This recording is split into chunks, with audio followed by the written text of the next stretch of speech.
Game sevens have been electric. As we said, before the playoffs have lived up to the hype. And then game sevens lived up to the hype. Two teams have both came back from a 3-1 deficit to win the series. So we'll talk about that. This is Ballin Out, Sean and Nate with you today. Just doing, a quick hitter real fast. I'm on these two game sevens. Like, were you more surprised at the Celtics or the Magic blowing the 3-1 lead? I think I was more surprised with the Celtics, to be honest. I think with the Magic, with them being an 8 seed, yes, it was surprising that they even took that 3-1 lead, but the Celtics, I mean, we had been talking about it all year of like, they could potentially be Eastern Conference finalists, and then them just kind of losing the series. I mean, Missoula said it, like the thing that changed with the series is that Embiid came back. So Mm, I don't think they were really necessarily expecting that, and I think that just kind of threw their game plan off a little bit. Um, but I mean, it was still a super fun series to watch. Unfortunate, I know we just talked about it, but it was unfortunate that Tatum didn't get to play that last game. Maybe, I mean, maybe it would have changed the game a little bit, but the way that Philly was playing, it was seemed like it was going to be kind of hard to stop them.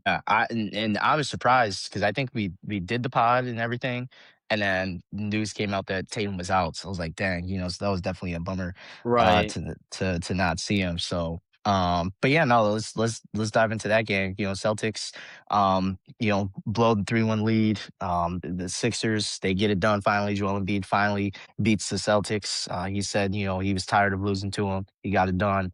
Celtics lose, or Sixers win 109-100 in game seven. It was a close game. The Celtics, the Sixers had that big lead. Then the Celtics started to trickle their way back into it. And then Joel Embiid, Tyrese Maxey kind of got it done. Just, I guess, was there anything else outside of like the Tatum stuff that, he didn't play and things like that, but anything else that kind of, I guess, would you say was a key takeaway from the Celtics kind of blowing this game, and not getting it done, especially at home? You were lagging a little bit there, but the only thing I mean that really stood out to me, I guess, for the Celtics going into next year, they're gonna have to, if they do keep Tatum and Brown together, they're gonna have to figure out, I think, a third option in terms of ball handling for him. I mean, Pritchard had a really good series to begin with, and then I think he had a great season too. But your guy Derek White, he didn't necessarily have a great series. Um, and then their big situation when Embiid didn't come back didn't really help them. So I think going into next series or next season, I should say, they just gotta have to look at a couple different offensive options. I think, with Tatum and Brown still being in their prime, you hope that you can get another 4 or 5 years of contending out of them. I mean, I think this year too. I mean, people didn't think they were going to be good with Tatum being out for most of the year. So you can kind of take it as like, oh, well, at least we still know we're good without him. And then with him, we can still be a playoff contending team. But, if they're going to want to make it to the finals again, you're going to have to look for some more options offensively, I think, too. But for the most part, I thought, successful season considering the fact that you didn't have Tatum for, 90% of the season. Um, Right, right. Yeah, no, I think, mentioned Derek White.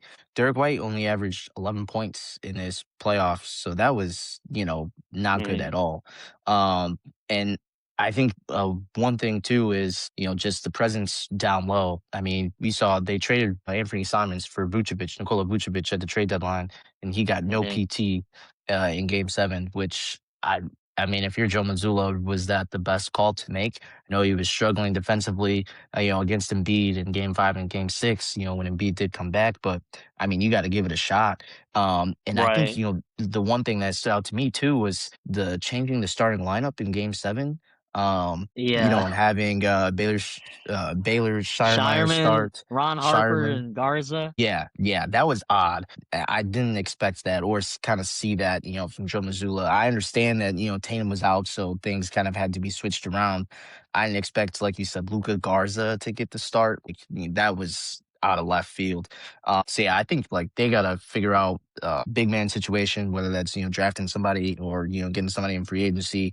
Um, and then I've seen a couple things. You mentioned Derek White. You think that they need to trade him possibly and try to get a better guard? That I mean, he fits well with the Jays, but I mean, just overall wasn't the best playoffs for him. You think they got to move off from? I mean, it wouldn't be something terrible to look at considering I think he's got a pretty decent sized contract. This draft class is pretty guard heavy, I feel like. And whether they go for a draft pick or try to get another established guard, um, it's going to be something that they're going to look at just because he is 31. And if they want to try to get younger, um, might as well look for some options in there. But I mean, he's a steady presence for that team though. Just the past couple years, I think it definitely showed. Like when they got rid of Drew Holiday, um, Yeah, that was a guy that people might have thought like, oh, we can replace him pretty easily with a Derek White type or whoever it might be. But it shows like I think because that team has been playing together for a decent amount of time now, it's like you lose one of those pieces, it shows. I mean, with this year losing Kristaps, losing Al Horford, like people didn't think about much of it at first, but in the playoffs, they could have really used them. So for real. um, they got some decisions to make based on that. It wouldn't hurt if they did try to get younger, but if they decide to keep him just because he's under contract and he is a solidified guy for their team, it wouldn't surprise me either. Right. Yeah. And then looking back on it, on the Philly side, Embiid, Maxi, 30 points each, got it done. I just think for me, I want to hear your take on this, but for me, I think just this is the best team chemistry that I've seen the Sixers have during this process or Embiid era, that they've had. I know, they had their back when, Ben Simmons and then Jimmy Butler, Tobias, when they were together and they looked pretty good. But I feel like this team is just collective. They have the great mix of young guys, VJ Edgecombe, and Maxi, and then they have the vets, Embiid, Oubre, Paul George, Andre Drummond. I feel like it's a good mix for like a perfect team to have that has championship aspirations. I guess you could say that now because they have made it to the second round. I didn't think they was gonna make it this far, into the postseason. But I mean, what I've seen from them and what they've displayed just in this playoffs. If I'm the Knicks, I mean, we'll get into that more at a later date. But if I'm the Knicks, I'm a little bit worried about that. Mm. Yeah, I agree. I think it's really the emergence of Maxi. I feel like him being a prolific scorer in these big games. Obviously, having Embiid helped tremendously for him. But down the stretch of that game, Maxi kind of took over when I think there was a moment where Embiid kind of uh, bumped knees with Maxi, and he was hobbling for a little bit. But give the ball to him, and he was getting to the basket just with his first step. And I think him being confident in those moments is huge for a guy like Edgecombe to see, but all even a guy like I think PG as well, where he's in the past had some playoff woes here and there, but I mean, I think it just makes everyone in the offense more comfortable knowing that they kind of have those two go-to guys really with Embiid and Maxey. But um, it has been fun to watch. I did not expect this Philly team to kind of, based on how their regular season went, and I know they were also dealing with injuries. Um, but it's definitely I don't even know if really surprised, but I think more of just like what you were saying of how well their team chemistry is. I guess I didn't really expect them to be gelling this well at the beginning of the postseason like this. So if they don't play with a little bit of fire like they did at the end of the first series, then it will be kind of a dogfight. Yeah, yeah, absolutely. I think too, another thing with it is not only the chemistry, but like the fact that you're gonna get 20, 25 points from Embiid. You're gonna get 20, 25 points from, Maxey. It just depends on, the other guys. And, if you can get, 18, 20 points from Paul George or from VJ Edgecombe, I think, that helps them as well. So it's different guys that can kind of take over the game at different moments. Which is something that you want, if you are a team that has championship aspirations and things of that matter. So yeah, no, like Mm, you said, I'm excited to see this Knicks series.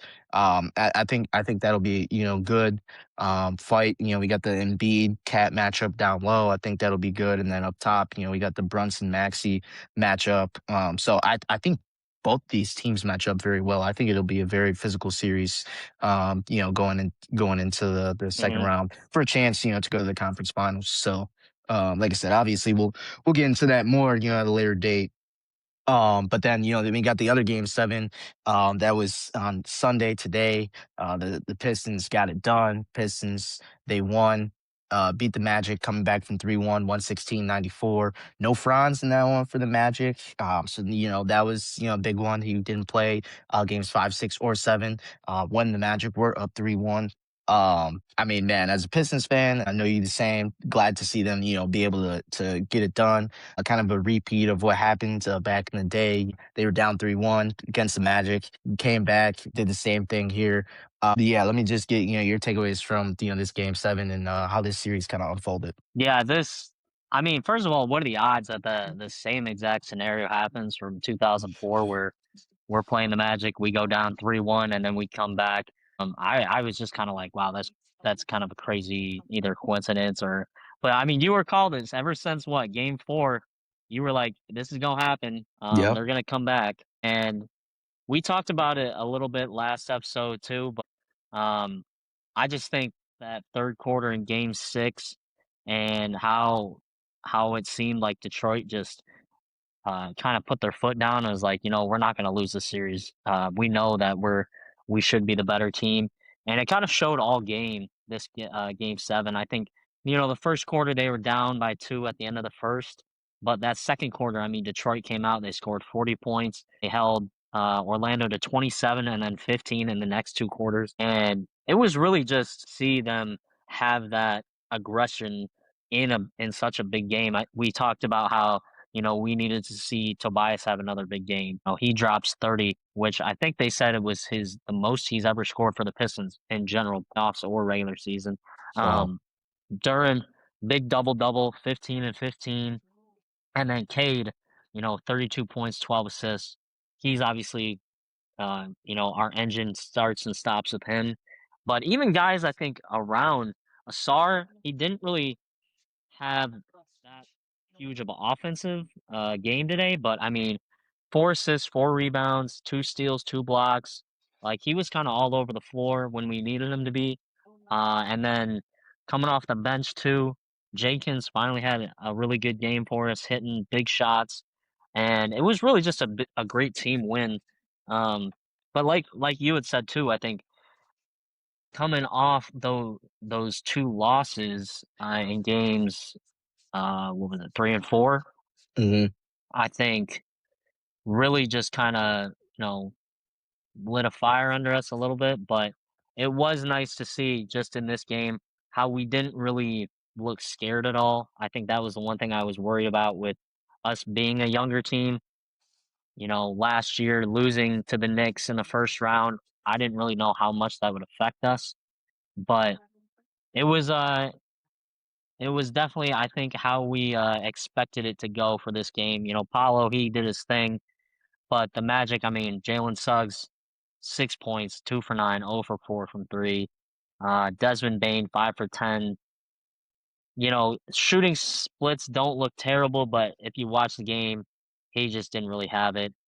Um, and I think they were trying to grasp at some straws at the end. They're playing Mo Wagner for some energy, which I appreciated it. He played hard. He looked like he was the only one who actually wanted it, honestly, him and Paulo. But other than that, it was kind of just like I think Orlando knew like, oh shit, we messed up here.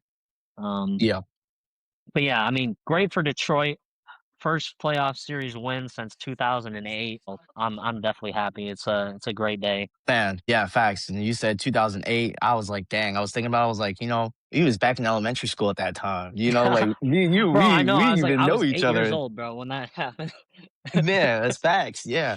So that was crazy. Do credit JB Biggerstaff, especially during that fourth quarter when the Magic were trying to get back into the game. And, every time they build momentum, timeout. And that's what we need, not to let them continue to get their, rhythm and the turnovers, the traps and stuff. So I think that, that was huge. So shout out JB. And then yeah, like you said, Danis Jenkins finally showed out. Jalen Duren finally showed out. So it was good to see those guys. I think for the Magic, I think kind of foreshadowing what's going to happen in the offseason. You said it multiple times, but I think there's going to be some changes. I think one, Jamal Mosley is going to be fired.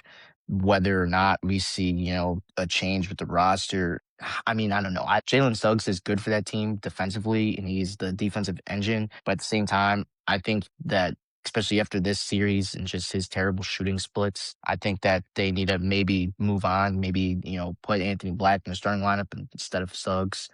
So, that'll be, another thing to kind of watch out for. But I mean, yeah, the Pistons really, they did it all, defensively, offensively, and played with heart. They knew it wasn't going to be easy. So, I do appreciate them. Like you said, we had that big lead, and they didn't kind of relax. You could see that they still wanted it to still, kept going. Um, so yeah, that was definitely a good sign. I think going into next series, depending on who we end up playing, this is just me. I want to get your thoughts on this, but I do think that possibly, um, maybe not necessarily just like a change in the rotation. Maybe like minutes need to change a little bit, especially for the front court. We saw Paul Reed, here and there during the series. We saw Isaiah Stewart here and there. But Jalen Duren, he's gotta show out. No matter who we play, even if it's Toronto or Cleveland, he's gotta show out.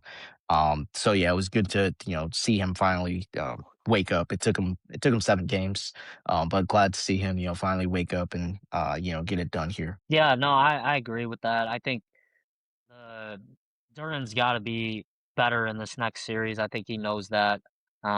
It's nice to see that he had a big game in this game to kind of bring that momentum into the next series here. But whether it's Stewart or Reed coming off the bench for him, he knows that he's gonna have to play smart, play with his feet, and you know have good contests. But I think really at the end of the series too, though he wasn't doing a terrible job. I just think they were making it hard. They were clogging the paint a lot.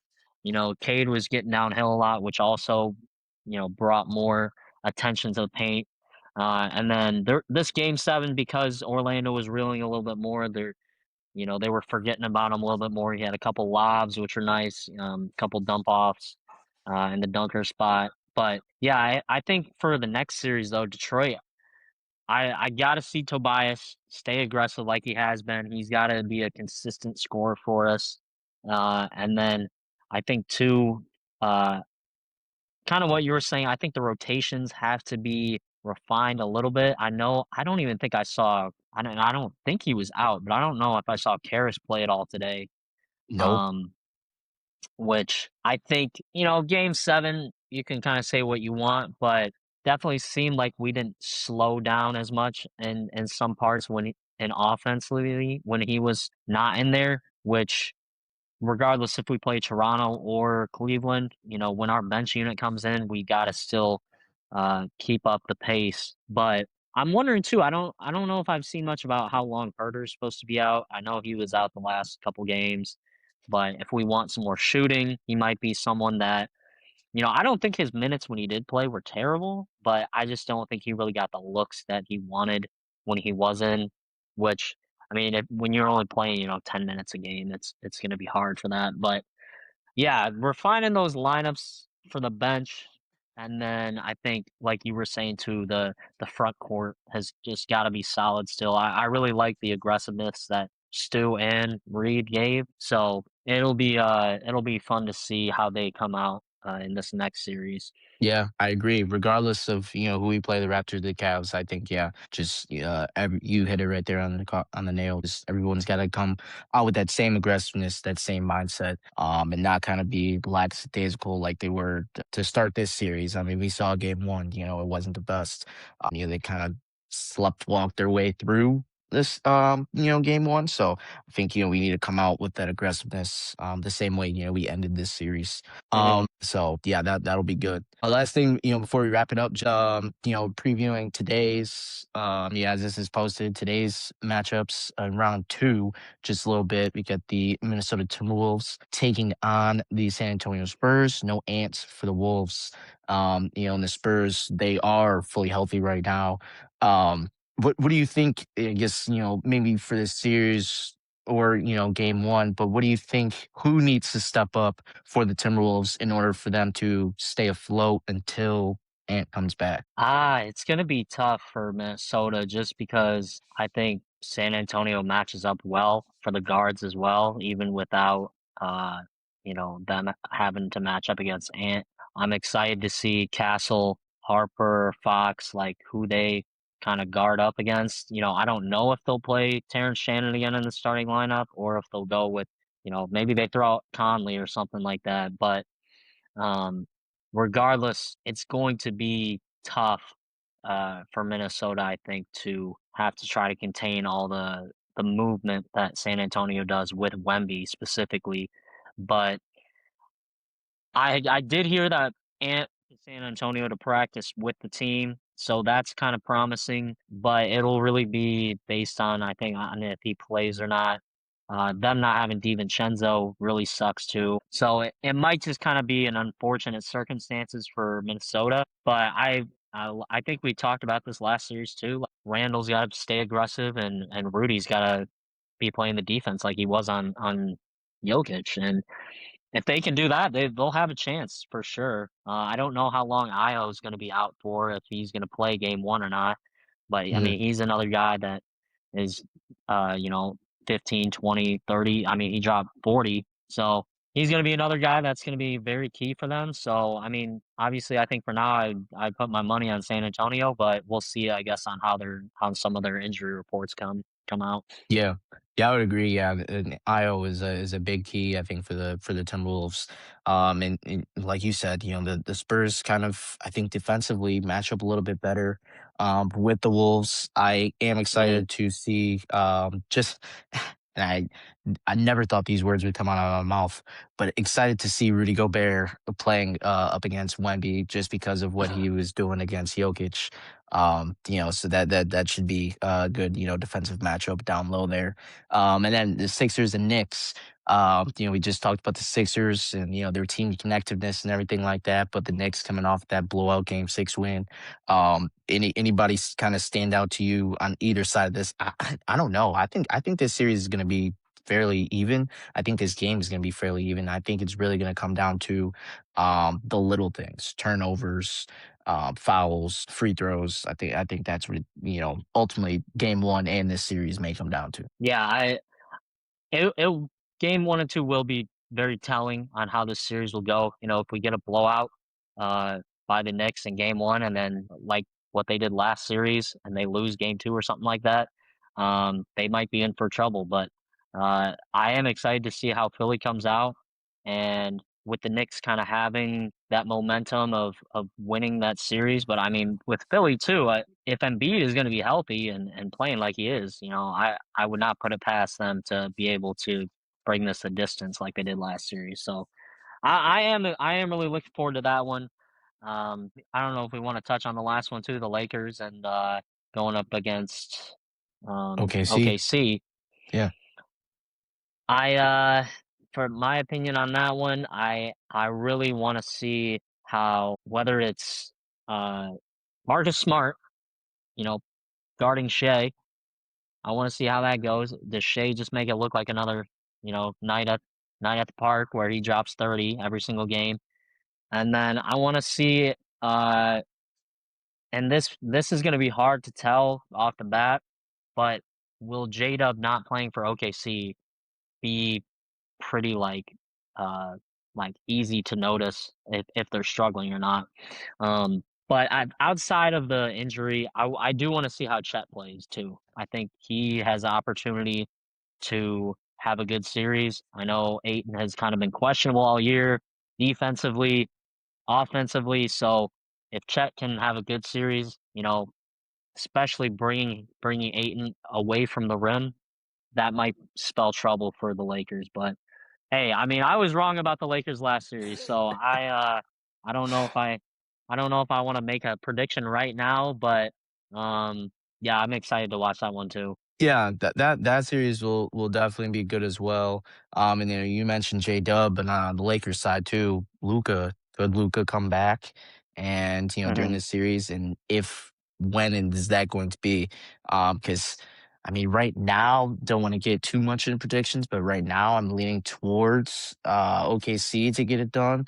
But I mean, if Luca does come back, we've seen him do it before, when he was on the Mavs, on their route, their way to the NBA Finals, got rid of OKC.